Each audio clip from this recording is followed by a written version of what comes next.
마가복음 13장에 있는 말씀은 예수님의 마지막 때, 재림의 때까지를 말씀하고 있습니다.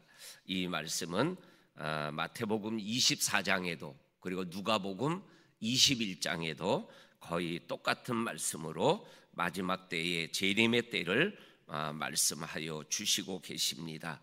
오늘도 그 때를 말씀하는 말씀이 오늘 우리가 읽은 말씀 속에 있습니다. 14절에 있는 말씀을 보게 되면 멸망에 가증한 것이 서지 못할 곳에 선 것을 보거든이라고 말씀합니다. 멸망에 가증한 것은 우상을 얘기하는 것이고 서지 못할 곳에 선 것을 보거든이라는 서지 못할 것은 성전을 얘기하는 것입니다. 다시 말해서 우상이 있으면 안 되는 성전에 우상이 들어서는 그러한 것을 보게 된다라고 말씀하여 주고 계십니다. 성전에 우상들이 들어와 세워지는 이것은 바로 정말 마지막 때의 비극의 모습을 우리들에게 극단적으로 설명해 주는 그러한 모습임을 우리들에게 보여주고 계십니다.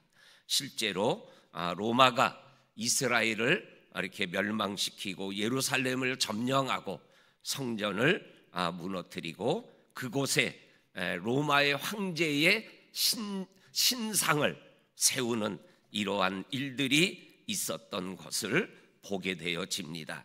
이러할 때 멸망에 가증한 것이 서지 못할 곳에 선 것을 보거든 그때에는 유대에 있는 자들은 산으로 도망하라, 산으로 도망하라 라는 이 도망하라는 말 속에는 회복이 불가능하다. 그리고 그곳은 멸망밖에 없다. 더 나아가서는 성전과 함께 그곳에서 무너지고 망하게 되어진다. 더 이상 성전은 소망이 되지 못한다. 그러니까는 살기 위해서 성전과 함께 있으면 함께 망하는 거다. 그러니 도망하라. 이것이 살 길이라고 말씀하여 주고 계십니다. 이것을 보여주고 상징하는 사건이 우리가 아는 대로 창세기에 나오는 소돔과 고모라가 멸망당할 때 그 소돔과 고모라에 살고 있는 사람들이 살 길은 뭐였어요? 소돔과 고모라를 떠난 길 외에는 살 길이 없었던 것이죠. 오늘 멸망에 가증한 것이 서지 못할 곳에 서는 것을 보거든 도망하라. 그것이 바로 살 길이라고 말씀하여 주고 계십니다. 그리고 15절과 16절 말씀은 이 도망가는 행동 수칙을 우리들에게 말씀하여 주고 계십니다. 지붕 위에 있는 자는 내려가지도 말고 집에 있는 무엇을 가지려고 들어가지도 말고 밭에 있는 자는 겉옷을 가지러 뒤로 돌이키지도 말지어다. 다시 말하면은 뒤돌아서지 말고 즉시 속히 머뭇거리지 말고 떠나라. 이렇게 말씀하여 주고 있는 것을 보게 되어집니다. 그러면서 그 멸망의 날에 마지막 고통의 날에는 아이 벤 자들과 젖 먹이는 자들에게 화가 있다. 이 멸망의 때가 겨울에 일어나지 않도록 기도해라. 왜냐하면 그날이 바로 환난의 날이 되겠는데 그 환난이 어떠한 환난이냐? 오늘 19절 말씀해 보니까는 하나님께서 창조하신 시초부터 지금까지 이러한 환난이 없었고 후회도 없는 절대적 환난, 마지막 환난, 그리고 더하기 할 수 없는 환난이라고 말씀하여 주시고 계십니다. 정말로 그 마지막 최고 최악의 고통의 때가 오늘 예수 그리스도가 재림하는 마지막 때의 고통의 때다라고 말씀하여 주시고 계십니다. 그러면서 20절 후반부부터는 이러한 마지막 때의 환난 중에 하나님의 은혜가 임하고 있는 모습을 말씀하여 주시고 계십니다.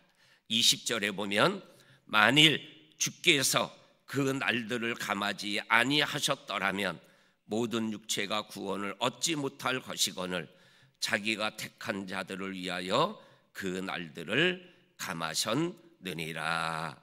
아멘. 요 20절 말씀을 묵상하며 이러한 생각이 들었습니다. 이 마지막 날에 하나님이 환난의 날을 감하여 주셨다. 근데 왜냐하면 택한 자를 위하여 감하여 주셨다. 그래서 이 감하여 주지 않았다면 모든 육체, 이 모든 육체는 예수를 믿는 사람이나 믿지 않는 사람 모두를 포함하는 말씀이죠. 모든 육체가 구원을 얻지 못할 것이거늘 자기가 택한 자들을 위하여 그 날들을 감하셨느니라. 그래서 믿지 않는 자들은 마지막 때에 자기가 당하는 고통이 가장 큰 고통이라 그러며 아우성치겠지만은 그러나 그들은 모르고 있는 거죠. 그 정도의 고통은 바로 하나님에게 택함받은 우리들 때문에 그 정도의 고통을 받는 거지, 하나님이 우리를 생각하셔서 고통의 날을 감하지 않는다면 정말로 모두가 그 절대적 고통 앞에서 무너질 수밖에 없다라는 것을 생각하게 되었습니다. 그렇습니다. 예수 믿는 한 사람을 통해서 많은 사람들에게 고통을 조금이라도 더 덜하게 하시는 하나님의 은혜의 모습을 오늘 20절에서 우리들에게 말씀하여 주고 계십니다. 그때에, 그러한 때에 21절에 보니까는 어제 나왔던 말씀과 똑같은 말씀이 또 한 번 나옵니다. 그리스도가 여기 있다 저기 있다 할지라도 따라가지 말고 믿지 말아라. 왜냐하면 그들은 22절에 거짓 그리스도이기 때문이다. 다시 말하면 가짜다. 그리고 그리스도가 아니기 때문이다. 그들은 멸망을 시키는 자들이기 때문이다. 그런데 거짓을 숨기기 위하여 그 거짓 그리스도라고 얘기하는 자들과 거짓 선지자들이 이적과 기사를 행하여서 혹하게 만들고 미혹하게 하고 믿게 만들고 따라가게 만든다. 그러니 그들을 정말로 미혹당하지 말고 스스로 조심하고 그리고 끝까지 견디며 하나님 앞에서 살아가야 된다라고 말씀하여 주시고 계십니다. 그러면서 23절에 너희는 삼가라. 내가 이 모든 일을 너희에게 미리 말하였노라. 이 마지막 때에 대하여 우리 주님이 미리 말씀하신 것을 기억하며 정말로 믿음의 길에서 적그리스도를 따라가지 않는 온전한 믿음의 길을 걸어가야 됨을 말씀하여 주고 계십니다. 그리고 24절에서 27절까지는 그 환난의 때가 끝나가고 그때 마지막 예수님이 재림하는 재림의 모습을 오늘 우리들에게 말씀하고 계십니다. 26절에 그때의 인자가 예수님이 구름을 타고 큰 영광과 권능으로 오는 것들을 사람들이 보리라.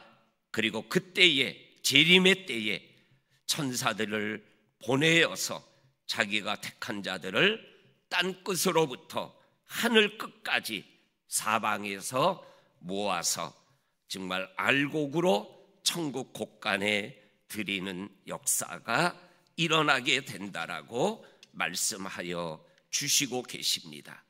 오늘 우리에게 특별히 은혜가 되는 말씀이 택한 자들이라는 말씀이 3번 반복해서 나옵니다.